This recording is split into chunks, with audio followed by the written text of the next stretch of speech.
Una mujer gobernó a una quinta parte de la humanidad. Ganó una guerra, partió un país en dos y cambió el mapa de Asia. Y la mataron en el jardín de su propia casa los dos hombres cuyo único trabajo era protegerla. Ocurrió el 31 de octubre de 1984 a las 9:30 de la mañana en Nueva Delhi.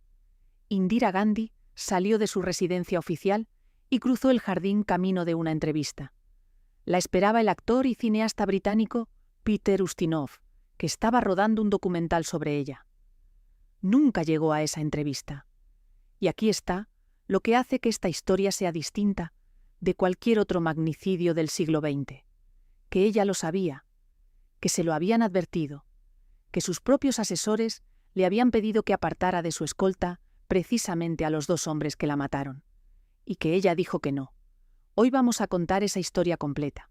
Vais a conocer a la niña que creció sola en una casa enorme mientras su padre entraba y salía de la cárcel. Vais a entender por qué el apellido más famoso de la India no era el suyo de nacimiento y por qué no tenía nada que ver con Mahatma Gandhi. Vais a ver cómo los hombres de su partido la subestimaron llamándola muñeca y cómo aquello acabó siendo el error de cálculo más caro de la política india. Vais a descubrir los 2 años en los que suspendió la democracia de su propio país y vais a entender por qué a esta familia la conocen en medio mundo como los Kennedy de la India, porque lo que le pasó a ella no fue lo único que le pasó a los suyos. Y quiero dejar clara una cosa antes de empezar.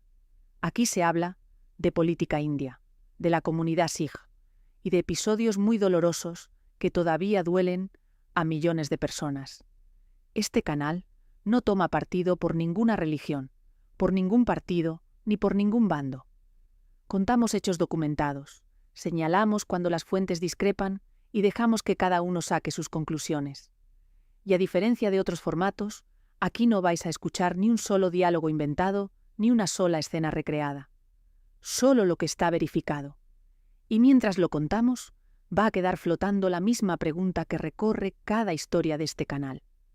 ¿De qué sirve tener el poder absoluto sobre 700 millones de personas, mandar sobre un ejército, ganar guerras y aparecer en la portada de todas las revistas del mundo, si acabas muriendo a manos de los hombres a los que confiaste tu vida? Y encima sabiendo qué iba a pasar, porque Indira Gandhi lo tuvo todo y descubrió que en la cima no hay nadie que te proteja de tus propias decisiones. Para entenderlo, hay que volver muy atrás, a una casa grande y silenciosa en el norte de la India. Para entender a esta mujer, hay que entender que nació dentro de la política y que la política le quitó a su familia desde el primer día. Indira Priyadarshini Nehru nació el 19 de noviembre de 1917 en Allahabad, en el norte de la India, y nació en el centro exacto del poder de su país. Su abuelo, Motilal Nehru, era uno de los abogados más ricos e influyentes de la India británica. Su padre, Jawaharlal Nehru, se convertiría con el tiempo en el primer jefe de gobierno de la India independiente. Su madre se llamaba Kamala Kaul, y ella fue hija única. La familia era de origen cachemir y vivía en una mansión inmensa. Es decir, que Indira creció con todas las comodidades que puede dar el dinero en un país donde la inmensa mayoría de la gente no tenía nada. Y sin embargo, su infancia fue cualquier cosa menos plácida, porque aquella casa era el cuartel general de la lucha por la independencia de la India. Por allí pasaban reuniones constantes, entraban y salían dirigentes políticos. Y también entraba la policía británica, con registros, con irrupciones y con detenciones. Su padre era discípulo de Mahatma Gandhi y fue encarcelado una y otra vez por las autoridades coloniales. Y cada vez que se lo llevaban, aquella niña se quedaba en casa esperando. Piensa en lo que significa crecer así. Un padre al que admiras y que desaparece cada cierto tiempo dentro de una prisión sin que sepas cuándo va a volver. Una casa llena de adultos ocupados en cosas enormes. Y una niña sola en medio de todo aquello, aprendiendo desde muy pequeña que las personas que quieres se van. Y hay un detalle de aquella infancia que explica muchísimo de la mujer en la que se convirtió. Como su padre pasaba largas temporadas, encarcelado, la relación entre los dos se construyó sobre todo por escrito. Nehru le escribía cartas larguísimas desde prisión, cartas donde le hablaba de historia universal, de civilizaciones antiguas, del sentido de la política y de lo que él esperaba del mundo. Aquellas cartas se acabaron publicando, y hoy son un clásico de la literatura india. Detente un segundo en esa imagen, porque es de las más reveladoras de toda esta historia. Una niña recibiendo, desde una celda, la educación política más exigente que se le podía dar a nadie en la India de aquella época. Ella no aprendió a gobernar en una universidad, lo aprendió leyendo cartas de un preso que resultó ser el hombre que iba a fundar la India moderna, y lo aprendió estando sola, porque el precio de aquellas cartas era precisamente que él no estaba allí para dárselas en persona. Y luego llegó lo de su madre. Kamala Nehru enfermó gravemente y fue trasladada a Europa para recibir tratamiento médico. Murió allí, lejos de la India, cuando Indira era todavía muy joven, y aquella pérdida, sumada a las ausencias constantes de su padre, terminó de dibujar el carácter de la mujer que iba a gobernar la India durante 15 años. Su formación fue la de una hija de la élite internacional de aquella época.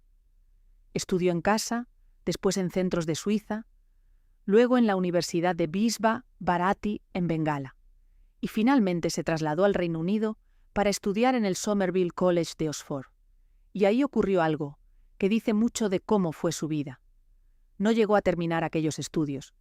En 1940, mientras estaba en Suiza recibiendo tratamiento médico, la Alemania nazi conquistó buena parte de Europa a una velocidad brutal.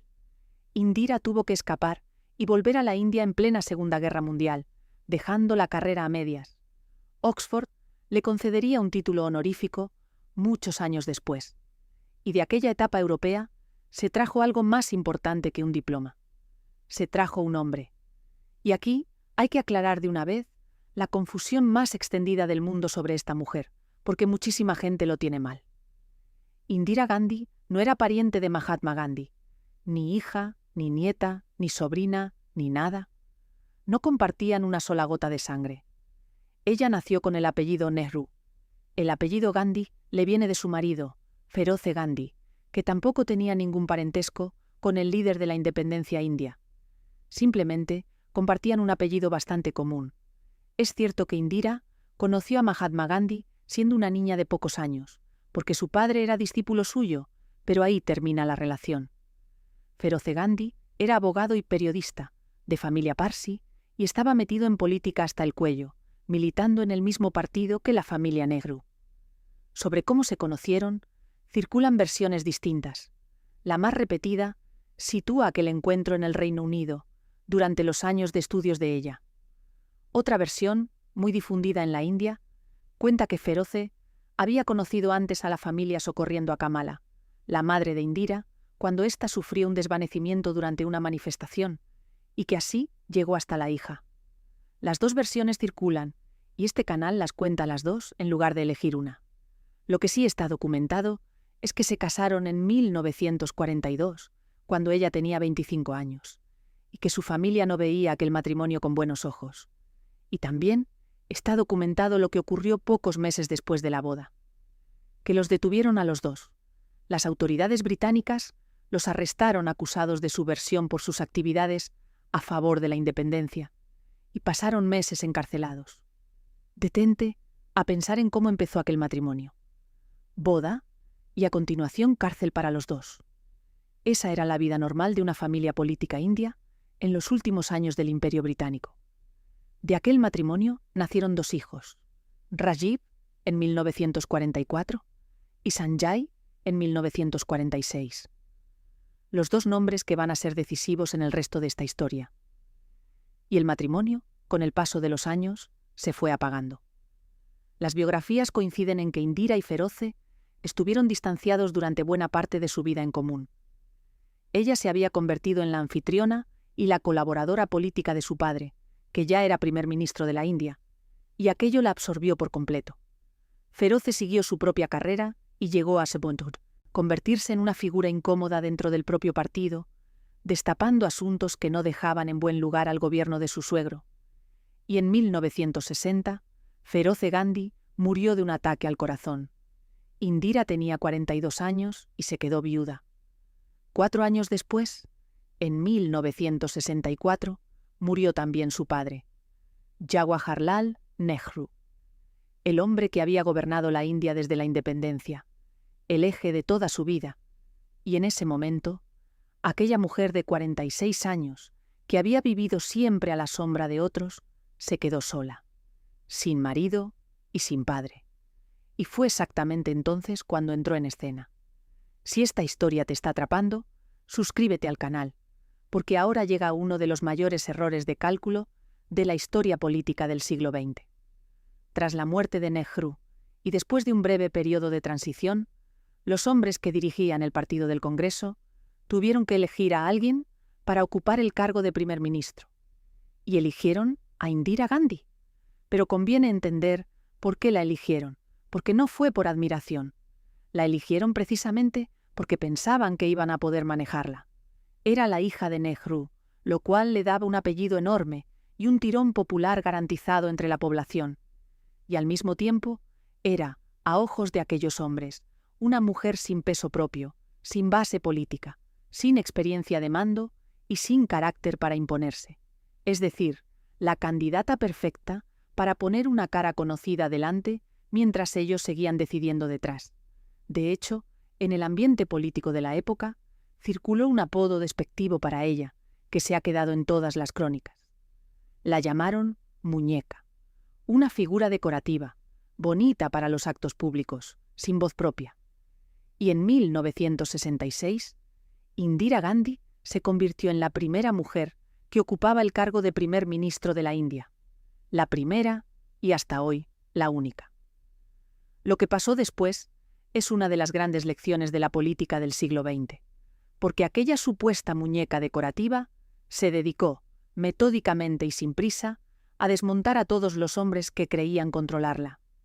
Rompió el partido cuando le convino, se enfrentó a los grandes varones territoriales, construyó su propia base de poder yendo directamente al pueblo por encima de los aparatos, y en pocos años tenía en su mano un control del país que su propio padre nunca había llegado a tener. Y conviene explicar cómo lo hizo, porque el método es fascinante y bastante moderno. Indira Gandhi entendió antes que nadie en su país una cosa que hoy nos parece obvia, pero que entonces no lo era en absoluto, que el poder real de un dirigente no está en los despachos de su partido, sino en la relación directa con la gente que vota. Así que se saltó a los intermediarios, se dedicó a recorrer la India de punta a punta, incluidas zonas rurales enormes donde ningún dirigente nacional se había molestado en aparecer nunca. Hablaba varios idiomas, entre ellos hindi, urdu, inglés y bengalí, lo cual le permitía dirigirse a comunidades muy distintas en su propia lengua. Y construyó un discurso dirigido a los más pobres, a los que le dijo que ella estaba de su lado contra los intereses de siempre. El resultado fue que cuando los varones del partido intentaron pararle los pies, se encontraron con que la gente estaba con ella y no con ellos. Y a partir de ahí ya no hubo discusión posible. Los que habían creído que la manejarían acabaron descubriendo que el apellido que le habían prestado se había convertido en algo mucho más grande que su partido. Y ahí está el dato que resume todo aquello. Indira Gandhi acabó ocupando el cargo de primer ministro durante unos 15 años en total, repartidos en 2 etapas. Y ese es un récord que no ha superado nadie en la historia de la India después de ella. Los hombres que la eligieron para tenerla callada acabaron todos fuera. Y ella se quedó. Y llegamos al momento en que aquella mujer dejó de ser una política india para convertirse en una figura mundial. Y lo hizo ganando una guerra. En 1971 estalló un conflicto que venía de lejos. Pakistán, el país vecino y gran rival geopolítico de la India, estaba dividido en 2 mitades separadas por miles de kilómetros de territorio indio. Y en la mitad oriental se había desatado un movimiento de independencia que fue reprimido con enorme dureza, provocando una crisis humanitaria descomunal y una llegada masiva de refugiados a territorio indio. Indira Gandhi tomó una decisión que cambió el mapa de Asia, apoyó militarmente aquella independencia, y el resultado fue que Pakistán quedó partido en dos y nació un país nuevo, Bangladesh. Detente a pensar en la magnitud de aquello. Una mujer que apenas 5 años antes era considerada una figura decorativa, acababa de ganar una guerra a su principal rival regional y de redibujar las fronteras del sur de Asia. En términos de poder puro, fue el momento más alto de toda su carrera. Y hay algo que conviene dimensionar bien para un espectador español o latinoamericano, porque desde aquí a veces se pierde la escala. En aquel momento, Indira Gandhi gobernaba a más de 500 millones de personas, es decir, más que toda Europa occidental junta.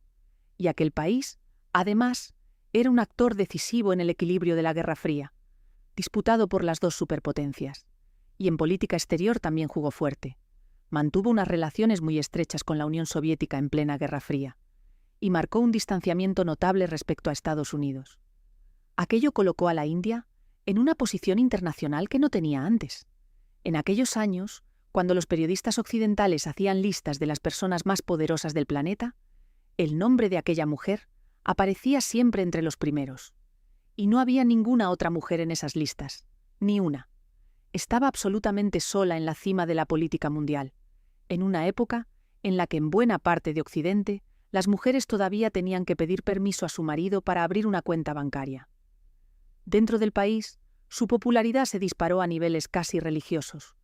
Millones de personas la veían como la mujer que había humillado a Pakistán y que había puesto a la India en el mapa. Los estadios se llenaban para escucharla. Y entonces, en la cima absoluta de su poder, llegó el capítulo más oscuro de toda su trayectoria. El capítulo que todavía hoy divide a la India. Hay que contar esta parte con precisión, porque es la más grave de toda su biografía y la que impide contar su historia como un cuento heroico. En 1975, un tribunal indio dictó una sentencia que la declaraba culpable de prácticas irregulares en su campaña electoral y que en la práctica la despojaba de su escaño parlamentario. Aquello, sumado a una oleada de protestas en la calle y a una oposición cada vez más fuerte, la puso contra las cuerdas. Y su respuesta fue declarar el estado de emergencia, en junio de 1975. Y aquí hay que explicar exactamente qué significó eso, porque no fue una medida administrativa. Indira Gandhi suspendió las libertades civiles del país más poblado del mundo democrático. Ordenó la detención masiva de opositores políticos. Encarceló a periodistas. Impuso la censura sobre la prensa. Suspendió garantías judiciales. Y gobernó por decreto durante casi 2 años. Y hubo un capítulo todavía más grave, impulsado en buena medida por su hijo menor, Sanjay Gandhi, que se había convertido en su hombre de confianza sin ocupar ningún cargo que lo justificara. Se puso en marcha un programa de esterilizaciones forzadas dentro de una política de control demográfico. Millones de personas, en su mayoría pobres y sin capacidad de defenderse, se vieron afectadas por aquello. Es uno de los episodios más oscuros de la India contemporánea, y todavía hoy pesa sobre la memoria de aquel periodo. Ella defendió siempre que la emergencia había sido necesaria para preservar la unidad y la estabilidad de un país enorme y frágil. Y esa es su versión, pero el juicio histórico mayoritario es que aquellos 2 años fueron un ataque directo a la democracia india, y así se estudian hoy. Y hay algo en todo esto que merece una reflexión, porque explica cómo caen las democracias sin que nadie dé un golpe de Estado. Indira Gandhi no llegó al poder con tanques, llegó votada, y suspendió las libertades de su país usando un mecanismo que estaba previsto en la propia Constitución india, con todas las formalidades legales cumplidas y con la firma correspondiente en el papel correspondiente. Eso es lo verdaderamente inquietante de aquel episodio. No hizo falta romper el sistema desde fuera, bastó con usar sus propias herramientas de excepción, pensadas para una emergencia real, aplicándolas a una emergencia que en el fondo era la suya personal, porque el detonante había sido una sentencia que amenazaba su propio escaño. Y en la India de hoy, 40 años después, aquel periodo sigue siendo un asunto vivo. Se sigue debatiendo, se sigue usando como arma arrojadiza entre partidos y se sigue enseñando en las escuelas como el momento en que la mayor democracia del mundo estuvo a punto de dejar de serlo. Y en 1977, convencida de que el pueblo seguía con ella, Indira Gandhi convocó elecciones, y perdió. Perdió de forma aplastante frente a una coalición formada por casi todos sus opositores, aquellos mismos a los que había encarcelado. Salió del poder, y después vinieron las acusaciones, los procedimientos judiciales y hasta un paso por prisión. Todo el mundo dio por terminada su carrera. Los análisis de la época la enterraron políticamente. Y ahí es donde vuelve a aparecer lo que esta mujer tenía dentro. Porque tardó 3 años en volver. 3. En 1978 fundó su propia formación política, quedándose con la parte del partido que la seguía a ella, y le puso su propia inicial en el nombre, para que no hubiera ninguna duda de quién mandaba allí. Recuperó un escaño, reconstruyó su base, recorrió el país, y en 1980, apenas 3 años después de la derrota, que iba a ser el final de su carrera, Indira Gandhi volvió a ganar unas elecciones y regresó al cargo de primer ministro. Piensa en lo que supone eso. Una mujer que había suspendido la democracia de su país, que había encarcelado a media clase política, que había perdido unas elecciones de forma humillante y que había pasado por un tribunal, volvió al poder por votación popular en 3 años. Y a su lado, como su gran apoyo y su sucesor evidente, estaba su hijo menor, Sanjay. Y entonces, 4 meses después de aquel regreso triunfal, ocurrió lo primero. El 23 de junio de 1980, Sanjay Gandhi murió. Tenía 33 años. Sanjay era, en aquel momento, el hombre más poderoso de la India después de su madre. Diputado desde enero de aquel mismo año, principal consejero de la primera ministra y heredero político designado de hecho. Todo el mundo daba por sentado que la dinastía continuaría en él, y murió pilotando. Se estrelló la avioneta que él mismo llevaba mientras realizaba maniobras acrobáticas sobre Nueva Delhi. Un accidente, sin conspiraciones, sin atentados y sin misterios. Sencillamente se estrelló. Para Indira Gandhi fue devastador. Los biógrafos coinciden en que Sanjay era el hijo sobre el que había volcado más atención en los últimos años, y su muerte la dejó sin sucesor y sin la persona en la que más se apoyaba. Y conviene entender lo que aquello significaba también en términos políticos, porque no fue solo una tragedia familiar.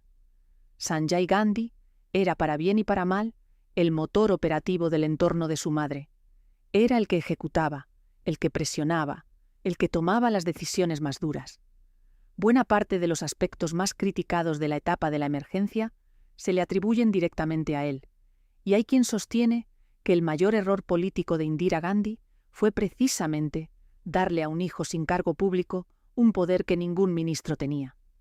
Y hay un detalle familiar que se cuenta poco y que resulta revelador. Se ha publicado que su hermano Rajiv llegó a decir que nunca perdonaría a Sanjay por lo que le había hecho a su madre tras la derrota electoral de 1977. Es decir, que dentro de aquella casa tampoco había unanimidad sobre el papel que había jugado el hijo pequeño. Sea como fuere, cuando aquella avioneta se estrelló, Indira Gandhi tenía 62 años. Acababa de recuperar el poder y se quedó sin el hombre que había preparado para sucederla. Y aquí es donde esta historia empieza a parecerse a otra que en este canal hemos contado muchas veces. La de una familia enorme, poderosa, que va enterrando a los suyos uno detrás de otro, mientras el país entero mira. Por eso, con el tiempo, a los Nehru Gandhi los empezaron a llamar en medio mundo los Kennedy de la India. Y como en aquella otra familia, cuando cayó el heredero designado, la responsabilidad se trasladó automáticamente al hermano que no la quería. Rajiv Gandhi, el mayor de los 2 hermanos, había construido deliberadamente una vida lo más alejada posible de la política. Y ese detalle es lo que hace que su historia sea tan trágica. Rajiv había estudiado en el Reino Unido, en Cambridge y en Londres, sin llegar a terminar tampoco sus estudios.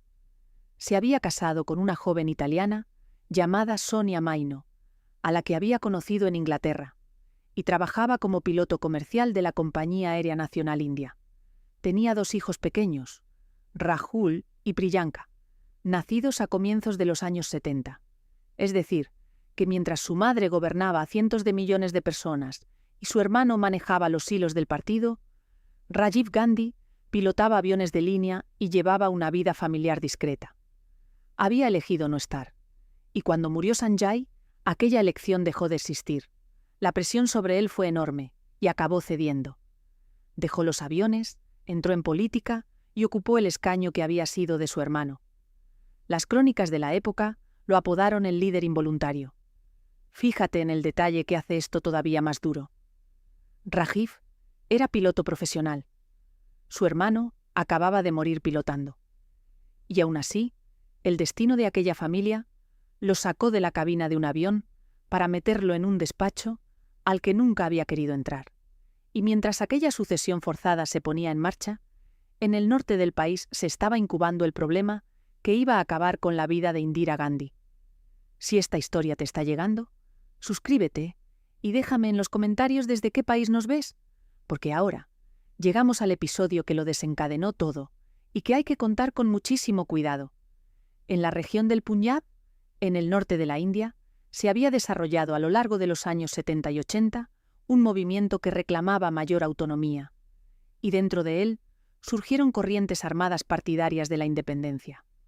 Un grupo de militantes, liderados por un predicador llamado Garnail Singh Bhindranwale, acabó atrincherándose, con armas, dentro del complejo del Templo Dorado de Amritsar.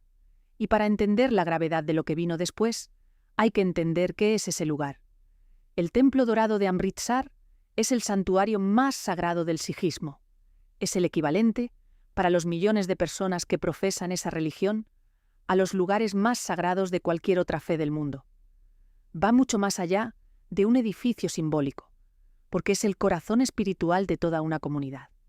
Y en junio de 1984, Indira Gandhi ordenó al ejército indio entrar allí. La operación se llamó Estrella Azul. El ejército asaltó el complejo con medios militares pesados. Los militantes atrincherados fueron abatidos, y el coste fue enorme. Hubo daños graves en el Akal Takht, uno de los edificios centrales del complejo. Ardió y se perdió la biblioteca de referencia Sikh, con documentos históricos irreemplazables. Y murieron muchas personas que no tenían nada que ver con el conflicto armado, porque la operación se llevó a cabo en unos días en los que el templo estaba lleno de peregrinos. Y aquí este canal tiene que ser honesto con vosotros sobre algo. Las cifras de víctimas de aquella operación varían enormemente según la fuente que consultes. Hay versiones que hablan de varios centenares de muertos, y hay versiones que hablan de más de 1000. 40 años después sigue sin haber una cifra aceptada por todas las partes. Y este canal no va a inventarse una.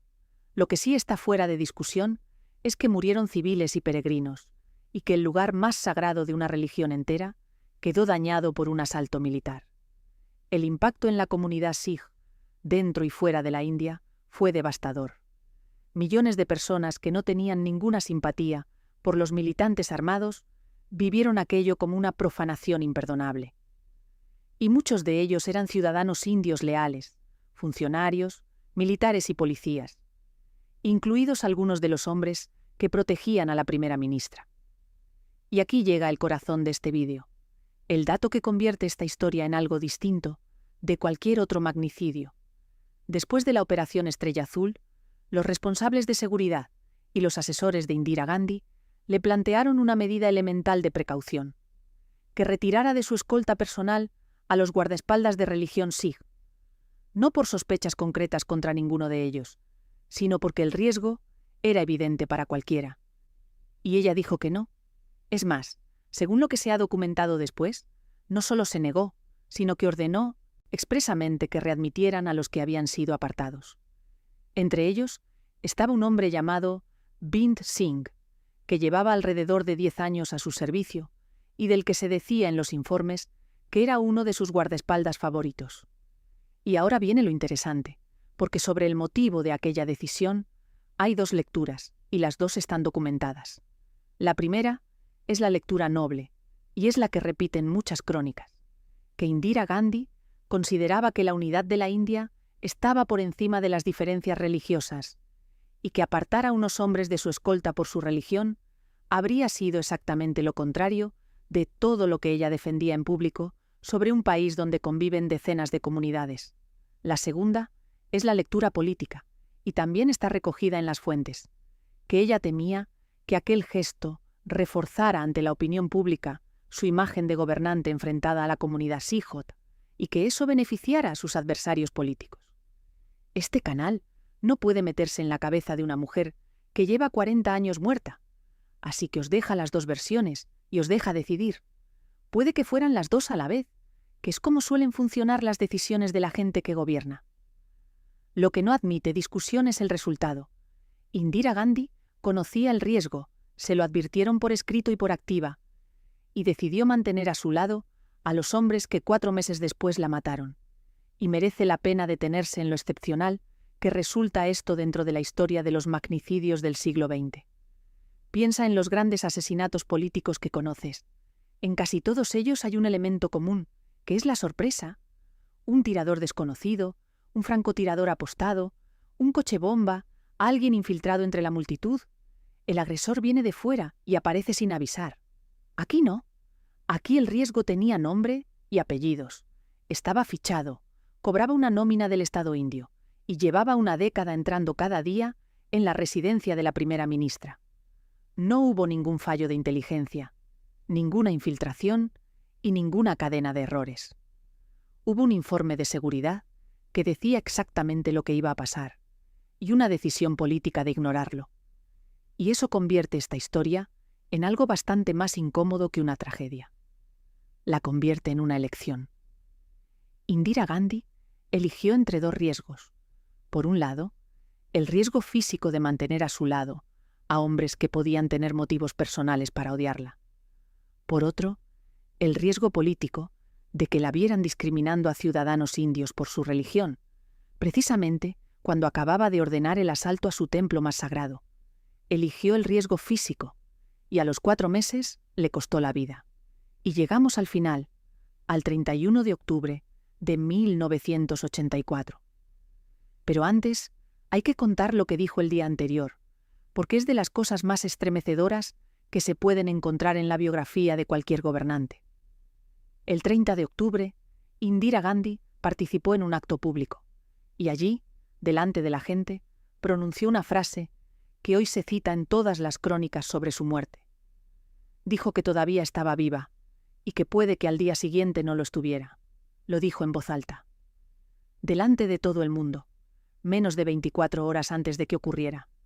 Se ha publicado también que le habían recomendado en varias ocasiones que llevara chaleco antibalas, y que ella se negó de forma reiterada, aunque las razones que se atribuyen a esa negativa varían según la fuente, y no todas son igual de fiables, así que las dejamos fuera. La mañana del 31 de octubre tenía una cita. El actor y cineasta británico Peter Ustinov estaba en Nueva Delhi rodando un documental sobre ella para la televisión, y aquella mañana iban a grabar una entrevista. El equipo estaba montado y esperando. Sobre las 9:20 de la mañana, Indira Gandhi salió de su residencia oficial en la calle Safdarjung y cruzó el jardín para dirigirse a la oficina contigua, donde la esperaban las cámaras. Iba caminando, sin nada que la protegiera. En el camino estaban sus 2 guardaespaldas, Bin Singh y Satwant Singh, y abrieron fuego sobre ella sin previo aviso. No vamos a entrar en detalles de lo que ocurrió allí. Baste decir que recibieron más de 30 impactos y que fue trasladada al hospital, donde se certificó su muerte. La hora oficial que consta en las crónicas es las 9:29 de la mañana. Fue su nuera, Sonia, la mujer italiana de su hijo Rajiv, quien la recogió del césped del jardín y quien la acompañó al hospital. Uno de los 2 guardaespaldas murió aquel mismo día, abatido por otros miembros del servicio de seguridad. El otro fue detenido, juzgado, condenado a muerte 2 años después y ejecutado en 1989. Y las cámaras que estaban preparadas para grabar una entrevista amable con la primera ministra de la India acabaron siendo testigos de su magnicidio. Y aquí hay que contar una cosa que casi nunca se cuenta en los vídeos sobre Indira Gandhi, y que, sin embargo, es la parte más dolorosa de toda esta historia, lo que le pasó a gente inocente después de su muerte. Porque cuando se supo que la primera ministra había sido asesinada por 2 hombres de religión Sikh, se desató en Delhi y en otras zonas del país una ola de violencia contra la comunidad Sikh en general. Contra vecinos, comerciantes, familias y personas que no tenían absolutamente nada que ver con el magnicidio ni con los militantes del Punyab. Aquellos disturbios de 1984 se saldaron con miles de personas asesinadas y con una violencia atroz que la historiografía india considera uno de los episodios más negros de la historia contemporánea del país. Y hay algo que agrava aquello enormemente. Existen investigaciones y trabajos que sostienen que aquella violencia no fue espontánea, sino que hubo figuras políticas que la instigaron y la organizaron. Este canal no va a entrar en el debate judicial sobre responsabilidades concretas, porque sigue vivo en la India 40 años después y no nos corresponde. Pero sí quiere dejar constancia de una cosa, por respeto. Cuando contamos la muerte de una gobernante famosa, es fácil olvidar que después de aquel disparo hubo miles de personas anónimas que perdieron la vida sin haber hecho nada. Esas personas también forman parte de esta historia, y en lo político, la sucesión fue inmediata. A las pocas horas del asesinato de su madre, Rajiv Gandhi, el piloto de líneas aéreas que no había querido dedicarse a la política, fue nombrado primer ministro de la India. Tenía 40 años, y eso lo convirtió en el más joven de la historia del país. Después convocó elecciones y las ganó con la mayor victoria que había conseguido nunca su partido, en una ola de emoción nacional tras el magnicidio. Gobernó 5 años, hasta 1989, cuando perdió el poder y pasó a liderar la oposición. Y 2 años después, aquella familia volvió a enterrar a uno de los suyos. El 21 de mayo de 1991, Rajiv Gandhi estaba haciendo campaña electoral en Sriperumbudur, una localidad del estado de Tamil Nadu, en el sur de la India. Intentaba volver al poder, y allí, entre la multitud que se acercaba a saludarlo, se aproximó una mujer que llevaba adosado un cinturón de explosivos. Se acercó a él, se agachó y detonó la carga. Murieron 16 personas, contando al propio Rajiv Gandhi y al atacante, y hubo decenas de heridos. El atentado fue atribuido a los Tigres de Liberación de Tamil Eelam, un grupo armado del conflicto de Sri Lanka, y estuvo relacionado con decisiones que Rajiv había tomado durante su etapa de gobierno respecto a aquella guerra. Tenía 46 años, y con él se cerraba una secuencia que cuesta encontrar en la historia de ninguna otra familia política del mundo contemporáneo. Pero hay un detalle final sobre aquel día que es probablemente la imagen más brutal de toda esta historia. Rajiv Gandhi fue incinerado a orillas del río Yamuna, en Delhi, y el lugar elegido estaba justo al lado de los puntos donde habían sido incinerados antes su madre, su hermano y su abuelo. 4 miembros de la misma familia, 4 piras funerarias, una al lado de la otra, en la misma orilla del mismo río. El abuelo que fundó la India moderna, la hija que la gobernó 15 años y murió acribillada en su jardín, un hijo estrellado en una avioneta a los 33 años, y el otro hijo, el que no quería estar allí, volado por una bomba a los 46. Eso es lo que la gente llama la maldición de los Gandhi. Y hay una simetría en esta familia que hace todavía más difícil no usar esa palabra, porque el hombre cuyo apellido llevan sin ser suyo, Mahatma Gandhi, también murió asesinado en 1948, tiroteado, por un compatriota mientras acudía a una oración. Es decir, que las 3 figuras más asociadas al apellido Gandhi en la historia de la India murieron todas de forma violenta, y las 3 a manos de personas de su propio país. Este canal no cree en las maldiciones, y conviene decirlo con claridad. Lo que hay detrás de estas historias tiene explicaciones bastante más terrenales. Familias que se dedican al poder durante generaciones, en países con conflictos internos muy graves, acaban acumulando enemigos, exponiéndose en actos públicos y tomando decisiones que provocan odios muy profundos. La palabra maldición es la manera que tiene la gente de nombrar algo que en realidad es una consecuencia estadística de una forma de vida. Pero cuando ves 4 piras funerarias en la misma orilla del mismo río, entiendes perfectamente por qué la gente prefiere llamarlo maldición. Detente un momento a pensar en la vida completa de esta mujer, porque encierra varias lecciones y ninguna es simple. La primera tiene que ver con la subestimación. A Indira Gandhi la eligieron para el cargo más alto de su país, precisamente porque la consideraban manejable, una figura decorativa con un apellido útil. Y aquella mujer acabó con 15 años de gobierno, una guerra ganada, un país nuevo creado en el mapa y todos aquellos hombres apartados del poder. Es probablemente el caso más claro del siglo XX de lo que ocurre cuando alguien confunde discreción con debilidad. La segunda lección es incómoda, y este canal la va a decir con todas las letras. Que la misma persona puede ser una gobernante extraordinaria y haber cometido cosas muy graves. Indira Gandhi modernizó su país, lo colocó en el mapa mundial y abrió la puerta a que una mujer pudiera gobernar una nación de cientos de millones de personas. Y también suspendió la democracia de su país durante 2 años, encarceló a la oposición, censuró a la prensa y encabezó un gobierno que impulsó esterilizaciones forzadas. Las dos cosas son ciertas a la vez. Cualquier relato que solo cuente una mitad es propaganda, en la dirección que sea. Y hay una tercera lección, que es la que da título a este vídeo, y tiene que ver con la soledad del poder. Porque fíjate en lo que la mató. No la mató un enemigo. No la mató un ejército extranjero, ni un rival político, ni un desconocido. La mataron 2 hombres de su propia casa, elegidos para protegerla, uno de los cuales llevaba 10 años a su lado. Y la mataron por una decisión que ella misma había tomado meses antes y que le habían advertido que era peligrosa. Ese es el nivel de soledad al que llega alguien que gobierna.